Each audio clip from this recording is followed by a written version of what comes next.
구원의 여망마저 없어졌고, 뭐 여러 가지, 여러 사람이 오래 먹지 못하고. 이게 보통 그런 파도가 보통의 바다의 경우에는 그렇게 길지 않거든요. 아무리 많이 길다고 해서 일주일 넘어가지 않는데, 특별하게 이 지역에 부는 이 미친 바람, 이 광풍이라고 돼 있잖아요. 광풍이 큰 바람, 거센 바람이기도 하지만 미친 듯이 불어대는 그런 바람이 심하게 보통의 경우에도 열흘까지 가는 경우가 있다고 하니까, 이 세상에 있는 바다 중에서 지중해 그 내해잖아요. 다 대륙으로 둘러싸여 있는 아프리카, 유럽, 뭐 아시아 이렇게 둘러 있고, 지브랄타 해협으로 빠지는, 대서양으로 빠지는 그 한 군데 빼고는 다 내해인데, 오히려 이 내해에 부는 바람이 두려운 거죠. 갈릴리 바다에서 제자들이 그렇게 잔뼈가 굵었는데, 그 바다에 대해서 온전히 알았는데 그 바람이 그렇게 있으니까 두려워하고 막 그러잖아요. 그런 것처럼 열흘 넘게 가고, 심지어는 이때는 보름 가까이, 그러니까 한 100년 만에 200년 만에 그렇게 센 바람이 있을까 싶을 만큼 어마어마한 바람이었죠.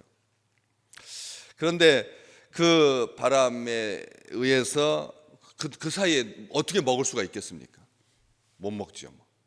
앞에 19절 말씀해 보면, 사흘째 되는 날에 배의 기구를 그들의 손으로 내버리고, 18절, 심하게 애썼지만 이튿날 사공들이 짐을 바다에 풀어버리고, 여러 가지 살려고 몸부림치는 거죠.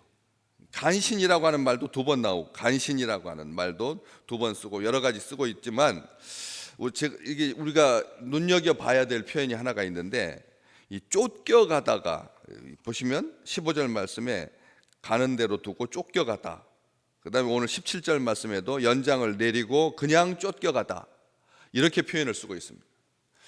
보통 풍랑에 밀려간다, 떠밀려간다 라고 하는 표현을 쓰고, 그렇죠? 풍랑에 밀려간다, 속절없이 밀려간다 라고 하는 표현을 쓰지만, 이 쫓겨간다, 풍랑에 쫓겨간다라고 하는 표현은 세상에서는 잘 안 쓰는 표현이거든요. 왜냐하면 쫓겨간다라고 하는 말을 쓸 때는 뭐 짐승에게 쫓긴다거나, 그렇잖아요? 뭐 괴물에게 쫓긴다거나, 그런 표현을 쓸 때, 개에게 쫓긴다거나 맹수에게 쫓긴다거나 이런 표현을 쓰죠. 그런데 요즘 그 쫓겨가는 인생들, 쫓겨가는 이 지금 사태들, 삶에 보시면 화마에 쫓겨, 부채에 쫓겨, 임박 시간에 쫓겨, 일에 쫓겨, 여러 가지 쫓기는 인생을, 그 많은 시대를 우리가 살아왔지만, 인류의 역사가 길지만 그런 속에서 인생들이 참 고달프다, 쫓겨가는 인생이다, 도망하는 인생, 도망치는 인생, 도망자의 인생. 노심초사하고 쫓겨가면은, 사람이 쫓기면 일을 제대로 할 수가 없는 거잖아요. 관계가 엉클어지게 되고, 쫓기는 인생. 참 안타까운 일들이 우리 주변에 참 많죠. 그래서 고든 맥도널드라고 하는 목사님, 아주 베스트셀러 작가이죠. 내면의 세계에 대해서 아내와 저자를 많이 우리에게 남겨준 목회자의 목회자라고 하는 평가를 들을 만큼 리더십과 관련해서도 굉장히 유명하신 분이고, 클린턴 성추문 사건이 있었을 때 3주마다 3시간씩 3번에 걸쳐서 상담을 했던 목사님이 고든 맥도날드 목사님인데, 그분 스스로도 혼외 외도를 범죄를 저질러서 아주 목회를 그만뒀던 그런 분이거든요. 그런데 하나님 앞에 돌아와서, 그래서 아내와 함께 그렇게 목회를 할 수 있었, 40년 넘게 한 교회에서 목회를 할 수 있었던 그런 분이신데, 그분이 책 내셨어요. 무슨 책을 냈느냐면, 쫓기는 자가 될 것인가, 부르심을 따르는 자가 될 것인가. 쫓기는 자, 부르심을 따르는 자, 두 종류밖에 없다는 거죠. 인생이 부르심에 따라서 사는 인생, 우리 식구들 쫓기는 인생이 아니라 일에 쫓기고 부채에 쫓기고 괴소문에 쫓기고 사람들의 평가에 쫓기고 불에 쫓기고 기후 위기에 쫓겨서 정처 없이 정함이 없는 시대잖아요. 이런 속에서 그러면서 말씀하시기를 내면의 질서가 있어야 없는 사람이 내면의 질서가 없으면 외적인 질서는 외적인 규모는 세상 사람들이 다 추구하니까 내면의 질서가 없으면 사람이 그렇게 쫓기는 인생이 된다. 내면의 질서가 없는 사람은 어떤 사람이냐? 성취 위주의 성과 위주. 성취 성과. 그리고 성취 성과를 드러낼 수 있는 상징에 쫓겨 살게 된다는 거죠. 내면의 질서가 없는 사람은 어떤 사람이냐? 곱비 풀린 팽창욕으로 사는 사람이에요. 곱비 풀린 팽창욕. 암은 정상세포와 전혀 다르지 않습니다. 한 가지 딱 차이점은 뭐냐면 끝없이 성장한다. 정상세포와의 차이점은 뭐냐? 겉으로 보기에는 몰라요. 구별이 안 됩니다. 그런데 한 가지, 계속 성장을 추구한다. 계속 성장. 이게 얼마나 위험한 일인지. 성장지상주의, 팽창력. 또 내면의 질서가 없는 사람은 어떤 사람이냐? 온전한 인격 대신 다른 사람들의 희생을 먹고 살려고 한다. 다른 사람들의 희생을 강요한다. 특징이 그겁니다. 내면의 질서가 없는 사람, 폭력적인 사람, 폭군, 독재자, 끝없는 팽창력. 러시아의 그 땅덩어리라고 하는 게 이 지구의 한 지구본에 이쪽 끝에서 이쪽 끝까지 닿는, 지구본을 이렇게 봤을 때 이쪽 끝에서 저쪽 끝까지 닿는 그런 나라가 없는데도 끊임없이 그 팽창하는, 러시아의 이 성향이 처음에 출발할 때 이 척박한 그 유럽이 다 기후 좋은 데는 다 빼앗기고 없는 땅에서 나무로 블라디보스토크까지 얼지 않는 부동항, 그렇게 추구했던 그런 팽창력을 잘 보여주고 있거든요. 나라가 그 정도의 규모가 있으면은 미국 그린랜드를 무력으로라도 접수할 수 있다. 이런 표현 자체가, 이런 생각 자체가 굉장히 위험한 거잖아요. 경제적으로 온 세계를 단일 내 나라 달러로 통일하겠다. 이게 기축통화가 되게 하겠다. 라고 하는 이 무서운 팽창력들. 이게 쫓기게 된다는 거죠. 우리 하나님은 참 좋으신 분이십니다. 선하신 분이신 거죠. 내면의 질서로 우리를 부르시는 우리 주님. 그렇잖아요. 우리로 하여금 평정심을 유지할 수 있도록 해주시는. 그래서 인간은 에덴의 동산에서 쫓겨난 이래 계속 쫓겨다닙니다. 계속 쫓겨다니는 거죠. 다윗, 대표적인 사람이 이제 성경에서, 구약 성경에서 다윗인데 사울 왕 장인어른한테 쫓겨다니고, 나중에는 나이 들어서는 아들한테 쫓겨다니고, 압살롬한테 쫓겨다니고, 계속 쫓겨다닙니다. 도망자 신세를 면치 못했습니다. 사위인데 장차 요나단, 사울의 아들 요나단이 있어서 왕위에서는 아니었지만 정말 대단한 그런 다윗이었는데도 계속 쫓겨다닙니다. 엔게디 동굴에 숨어 있을 때 사해의 서쪽에 있는 그런 지역에 엔게디라고 하는 그런 지역이 있는데, 수면 아래 400m, 그러니까 이 어마어마하게 낮은 땅이죠. 수면 아래 400m면 해수면보다 400m가 낮은데, 사해 자체가 그렇게 낮지만 엔게디 지역은 더 낮은 그런, 거기에 무수한 동물들이 있습니다. 거기 엔게디 들염소가 들염소들이 숨는, 인생에 정말 갈 데가 없는, 결국 도망 다니다가 엔게디에 가서 숨거든요.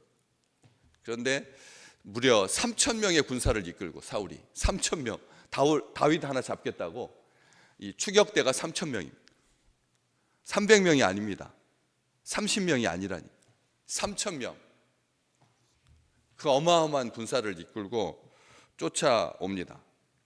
그러다가 다윗이 숨어있는 그 동굴에 사울이 발을 가리기 위하여 용변을 보려고, 볼일을 보려고, 또 발을 가리기 위하여 자려고, 해석이 가능합니다. 자려고든지 볼일을 보려고 하든지 들어오게 되죠. 절호의 기회인 거죠. 죽일 수 있는. 다윗의 부하들이 말합니다. 사무엘상 24장 4절 말씀, 다윗에게 말합니다. 보소서, 여호와께서 내가 원수를 네 손에 넘기리니 네 생각에 좋은 대로 그에게 행하라 하시더니 바로 이때가 아니겠습니까? 정말 최고의 절호의 기회입니다. 하나님이 말씀하셨습니다. 하나님이 원수를 너의 손에 넘길 텐데 너의 생각에 좋은 대로 그에게 행하라 하셨습니다. 바로 지금이 아니겠습니까? 야, 정말 하나님의 말씀으로 말한 거예요. 보십시오. 하나님께서 원수를 당신의 손에 넘겨준 요때입니다. 요때 목숨 딱 끊으면 당신은 이제 왕입니다. 이스라엘 왕이 되시는 겁니다. 그런데 성경에는 하나님께서 한 번도 그렇게 말씀하신 적이 없거든요. 하나님께서 그런 말을 하신 적이 없어요. 그런데 신하들이 하나님의 말씀을 들먹이면서 인용하면서 다 그래요. 세상 막 힘들어하는 어려운 그런 상황에 있는 때마다 사람들이 제일 먼저 말하는, 예수 믿는 사람들이 제일 부닥치면서 서로 싸우면서 고통스럽게 하면서 써먹는 방법이 하나님의 말씀입니다. 하나님의 말씀대로. 하나님의 말씀을 가지고 이단이 돼요. 하나님의 말씀을 가지고 원수를 죽이고, 하나님의 말씀을 가지고 의를 행하고, 하나님의 말씀을 가지고 정의라고 말하고, 하나님의 말씀 가지고 사랑한다라고 말합니다. 다 그래요. 아무도 한 번도, 많은 사람들, 어려운 사람들 제가 얼마나 겪어봤겠습니까? 겪어보면 이구동성으로 하는 말이 자기는 옳다는 거예요. 하나님의 말씀대로 살았다는 거예요. 지금 하는 행동이 하나님의 말씀대로 하는 거라는 거예요. 정말 하나님을 모독해도 그럴 수가 있을까? 선하게 의롭게 욥처럼 봐라 세상에 없다 이 같은, 정직하고 온전하고 하나님을 경외하고 악에서 떠난 자가 없다, 사탄한테 그렇게 말할 수 있는 그런 사람이라면야 하나님 말씀 운운해도 괜찮겠지만, 정말 부하들이 하나님 말씀 가지고 다 여호와께서 당신의 손에 주신 겁니다. 도망자 신세를 면할 수 있는 최고의 기회입니다. 그런데 다윗은 어떻게 했는데? 사울의 옷자락만 조금, 나중에 그것조차도 하나님 앞에 민망스러워합니다. 옷을 조금 잘라낸 것 가지고도 어쩔 줄 몰라 합니다. 마음에 찔려 이렇게 기록되어 있거든요. 마음에 찔렸어요. 애매한 고난 억울하죠. 그리고 죽일 수 있는 환경인데 자기 손 의지하지 아니하고 하나님의 손을 의지하고 원수의 생명조차도 귀하게 여겨서 성공한 도망자로 살지 아니하고, 그렇잖아요. 성공한 도망자로 살지 않았다는 거죠. 내면의 질서가 가득한 우리 식구들 되시기를 주의 이름으로 축복합니다. 출애굽기 22장 28절 말씀, 너는 재판장을 모독하지 말며 백성의 지도자를 저주하지 마라. 우리 하나님 분명히 말씀하시거든. 우리의 입술에서 대통령의 이름 부르는 거야 그렇잖아요. 우리도 선생님 없을 때 이름 부르잖아요. 그런데 공적인 장소에서 아직 최종적인 선고가 나기도 전인데도 대통령의 이름을 마치 개 이름 부르듯이 그렇게 부르는 시대를 우리가 살면서 우리 다음 세대가 자기들을 어떻게 부를지 그거 생각하지 아니하고, 우리도 또한 그런 일들을 버젓이 행할 때가 있지 않습니까? 참 조심해야 되거든요. 이번 주 금요일 날 인용되든지 기각되든지 한결같이 우리는 이 백성들을 위해서, 이 국민들을 위해서 세우신 하나님의 그 권세를 존중합니다. 존중하고, 그리고 하나님께서 그런 하나님의 마음에 합한 자로 세워주시기를 간절히 기도할 뿐입니다. 쫓는 것 같았지만 사울은 쫓기는 인생이었고, 다윗은 쫓기는 인생인 것 같았지만 축복하는 인생이 된다.